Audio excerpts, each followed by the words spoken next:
revista El Cotidiano ayuda, anima a escribir su misión, su objetivo, su visión de lo que debe ser la revista. Me quedo con esto que leo, que es un proyecto universitario, en el mejor de sus sentidos, pluralista, abierto a la crítica y por tanto no sectario.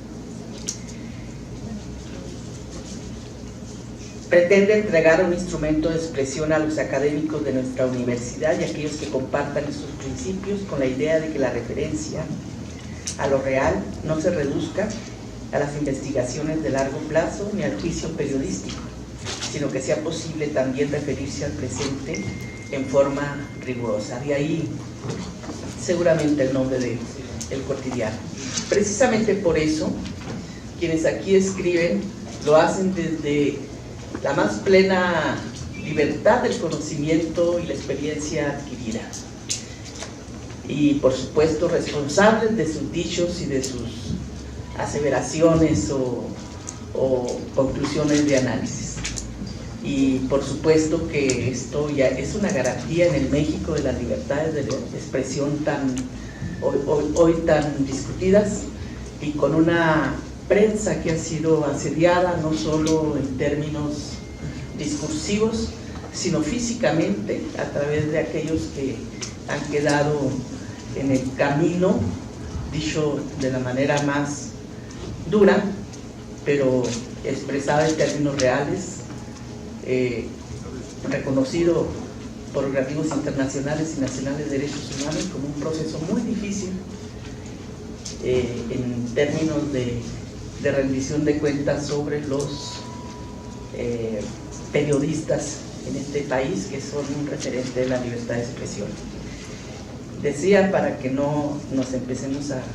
poner nerviosos, que iba a hablar de lo que aquí se escribe, pero en realidad, como hay algunos de los ponentes que hablan más claramente de lo que dicen, no los voy a interpretar, solo diré que los textos que aquí se presentan son de Eduardo Bacop, de Gilberto Guevara Niebla, de Jorge Hernández Uralde y Andrés Eduardo Sánchez Muguet, en algo que ellos concentraron como un tema que se refiere al aprendizaje al término de la educación media superior en México, en el que se sintetizan los principales resultados del estudio realizado por el Instituto Nacional para la Evaluación de la Educación en 2017, conforme al Plan Nacional para la Evaluación de los Aprendizajes para el nivel de educación media superior. Y quiero decirles que todas las evaluaciones, porque es el organismo autónomo que realiza todas las evaluaciones en materia educativa, desde las pruebas directas a los alumnos, las diversas que aplican en los diversos ámbitos urbanos, rurales, desde las condiciones de las aulas, desde los ámbitos en los que se desempeñan los docentes, las evaluaciones mismas de los docentes. Es una riqueza impresionante de datos estadísticos con que cuenta este organismo, que son pocas veces consultadas. Y como bien se dice, debería de haber mayores espacios de divulgación de esto que ellos han venido científicamente elaborando. Porque una cosa es que a partir de los datos yo pueda decir las cosas, y otra cosa es la búsqueda de los datos que ellos hacen directamente para el manejo de las estadísticas, que posteriormente son manejadas en diferentes ámbitos y que pueden ser, dicho hasta hoy,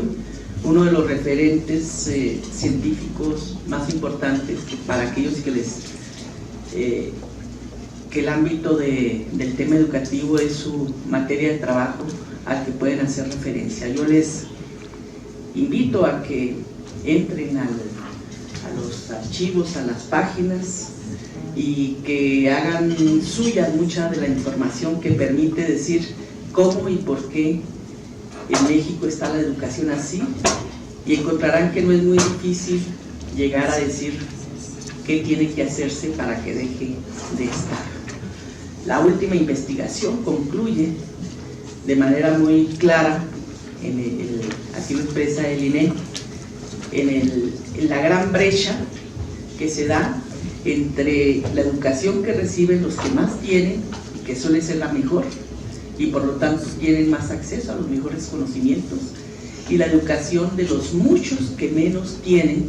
y que es la peor educación, y esa brecha habla de una inequidad que en este país no ha podido reducirse. Los esfuerzos seguramente no han sido los pertinentes, no han sido los suficientes, pero en realidad en México siguen teniendo mejores condiciones de educación los que más tienen, y siguen teniendo las más peores condiciones de educación los que menos tienen. Si hablamos en términos de lo que el presupuesto debiera de ser, en términos de justicia, estrictamente debiera de ser aplicado al revés, para poder compensar las inequidades. Y aquí están todos los que vienen del medio indígena, y están todos los que vienen de los sectores de los deciles más pobres del país. Y en este margen en estas circunstancias sobre la que se desarrolla la educación en este país, es de lo que se habla en esta revista, y los datos, que no son todos, porque, repito, el capital de información que tiene el INE es mucho más amplio de lo que aquí se alcanza a ver, pero se abre una ventana para que ustedes observen y pueda despertarse el interés para ver el resultado de muchísimas de las investigaciones que el Instituto Nacional de Evaluación Educativa ha hecho a lo largo de sus 5 años de funcionamiento. Decirles también, ¿sí?, que en el caso del director de la NUYES toca un tema muy actual, muy pertinente, que es el de las auditorías a las universidades públicas estatales. Reflexiona sobre los alcances que debe tener la rendición de cuentas, señalando que éstas no tienen que referirse solo a los informes sobre el uso de los recursos, sino que tendría que incluir los resultados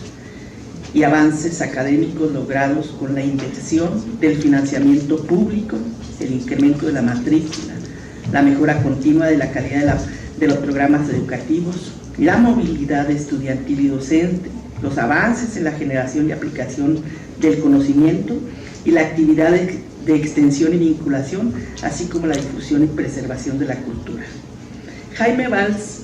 no le saca el bulto, sabe que uno de los temas fundamentales que está en el imaginario social y en la polémica de la opinión pública es el uso de los recursos en las universidades, y la manera en la que se elaboró una imagen muy perniciosa y de manera injusta para todas, porque se concentró solo en algunas de lo que se llamó la estafa maestra, pero que aquí,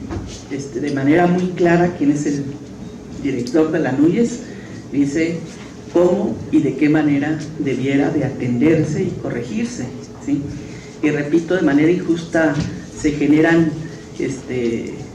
prototipos que no incluyen a todas las universidades, y yo lo reconozco, lo hemos dicho todas las diputadas y diputados al menos de la Comisión de Educación, porque reconocemos el trabajo de muchas, el compromiso de muchas, pero también la poca transparencia de otras.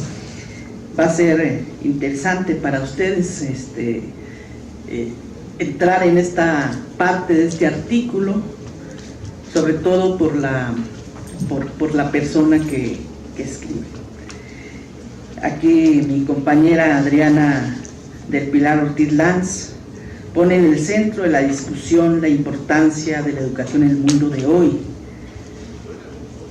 mismo que vive profundas transformaciones, y de esta forma reivindica su papel esencial de la educación para el desarrollo de las capacidades intelectuales, morales y afectivas del ser humano, así como la construcción de la equidad, la justicia y la paz en la sociedad. No me extiendo porque ella hará con mayor énfasis la explicación de su artículo en esta revista, pero es una de las visiones más claras que sobre el tema hemos tenido la oportunidad de compartir en la comisión, y yo le agradezco mucho que haya colaborado en este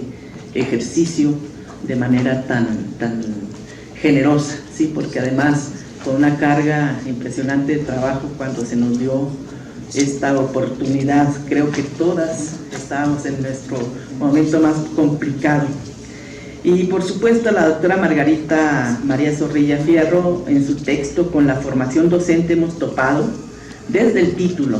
¿sí? Desde el título asume la convicción de que los docentes son un factor clave para el aprendizaje de los alumnos y por lo tanto para su pleno ejercicio del derecho a una educación de calidad. De ahí que proponga hacer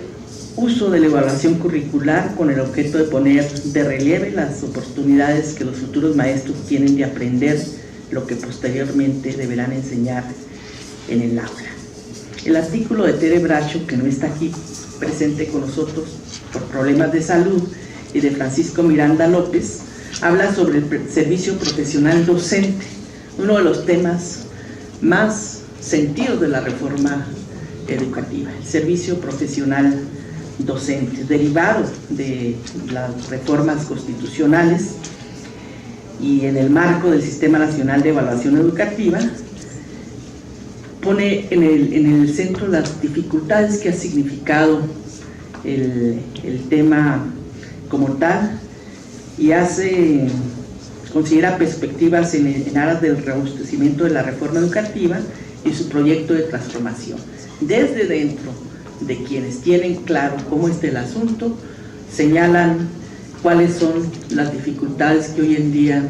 la reforma educativa en todas sus vertientes presenta. Por otro lado, ahí está la diputada Sharon María Teresa Cuenca Ayala, que nos habla de los desafíos y avances de la educación en México en el siglo XXI y da un panorama general de los retos y alcances de la educación en México en el siglo XXI. Para ello se describen los cambios derivados de la reforma educativa, su impacto en la construcción de un nuevo modelo educativo y algunas acciones de la política pública, como la Estrategia Nacional de Inglés, el modelo de formación dual y el sistema de formación educativa. Nuestra compañera Rocío Matezán, también diputada, centra su artículo sobre las actividades de la Cámara de Diputados vinculadas con el programa de Escuelas al 100, lo que comúnmente se conoce como las actividades fundamentales del INIFES, del Instituto Nacional de Infraestructura Educativa. Ella coordina en la Comisión de Educación precisamente la subcomisión de Escuelas al 100 y tiene mucha claridad sobre la aplicación de los recursos para infraestructura, cuáles son las deficiencias que se tienen hoy en día, cómo funcionó el programa de bebederos, en qué se quedó corto. Hace un análisis muy interesante que, cruzando esos datos con los que el INIFED da, pudiera darnos una idea muy precisa de cómo está la infraestructura educativa en nuestro país y cuáles son los principales retos que hoy en día se tienen. Por último, quien les habla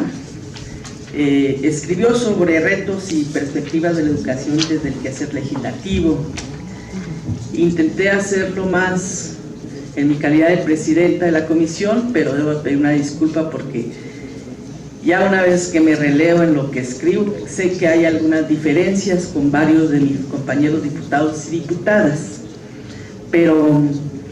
uno tiene que, en el camino de los más de 2 años de la legislatura, ya cerrando esta,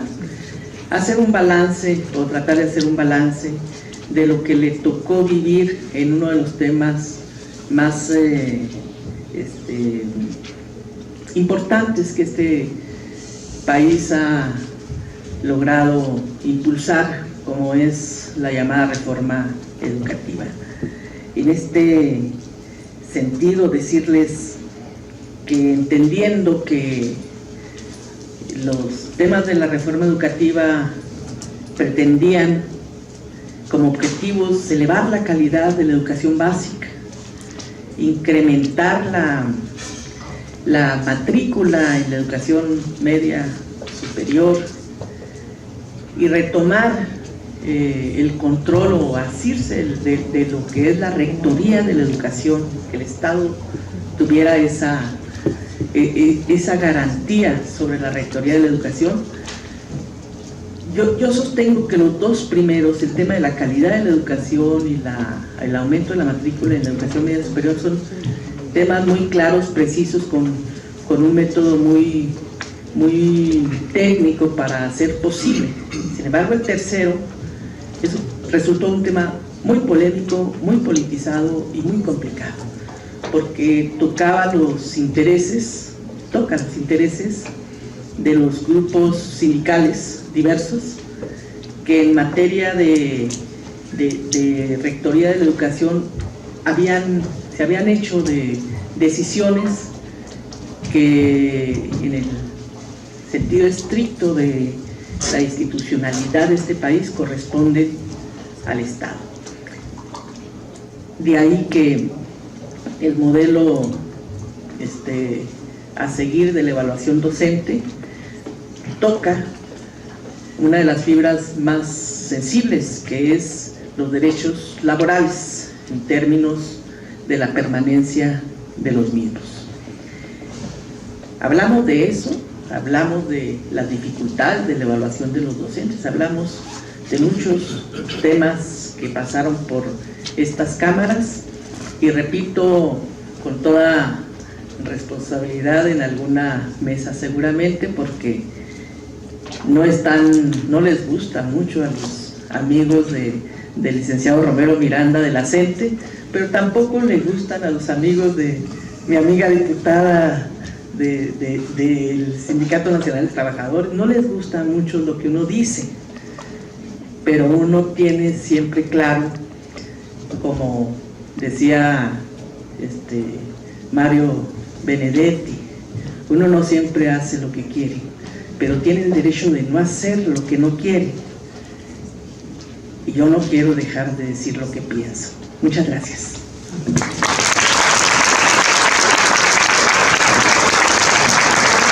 Muchas gracias, diputada. Tiene uso de la palabra